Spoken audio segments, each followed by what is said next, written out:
नमस्कार दोस्तों, मैं नीतू सिंह आप सभी का स्वागत करती हूँ आपके अपने चैनल लिव हैप्पी लाइफ में।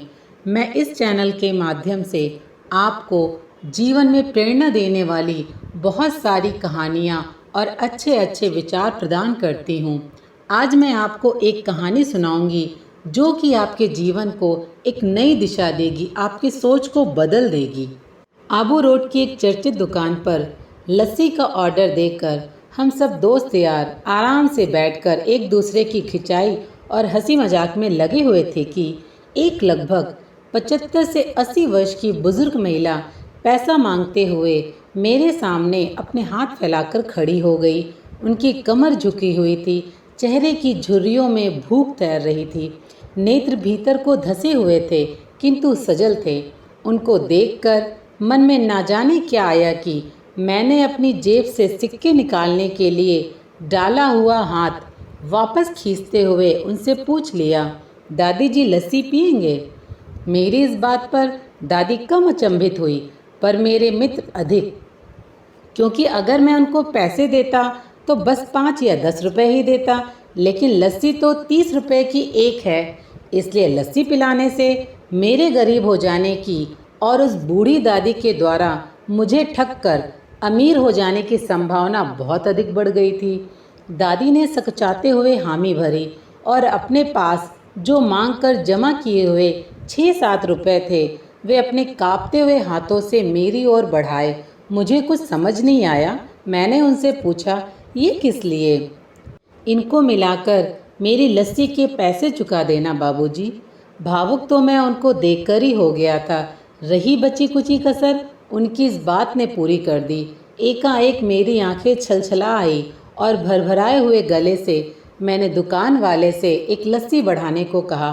उसने अपने पैसे वापस मुट्ठी में बंद कर लिए और पास ही जमीन पर बैठ गई।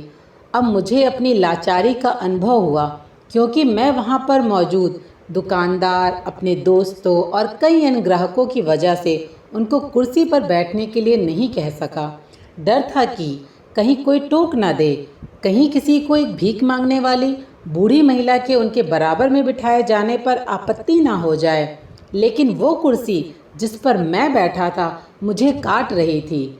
लस्सी कुल्हड़ों में भरकर हम सब मित्रों और बूढ़ी दादी के हाथों में आते ही मैंने अपना कुल्हड़ पकड़कर दादी के पास ही जमीन पर बैठ गया, क्योंकि ऐसा करने के लिए तो मैं स्वतंत्र था, इससे किसी को कोई आपत्ति नहीं हो सकती थी।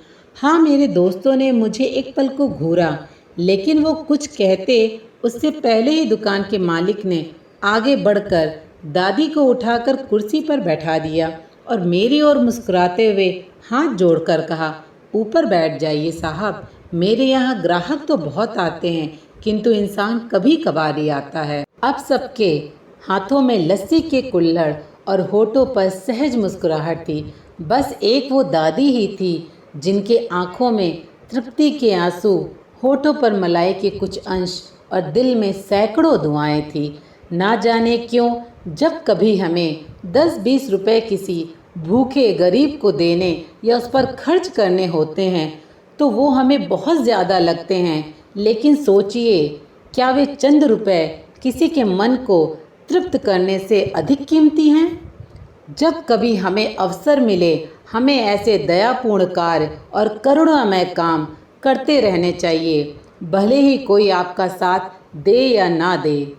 मैं उम्मीद करती हूँ कि आपको मेरी इस छोटी सी कहानी से कोई ना कोई नई सीख ज़रूर मिली होगी। अगर आपको ये कहानी पसंद आती है तो प्लीज़ मेरे चैनल को सब्सक्राइब करिए, पसंद करिए और दूसरे लोगों तक भेजिए। धन्यवाद।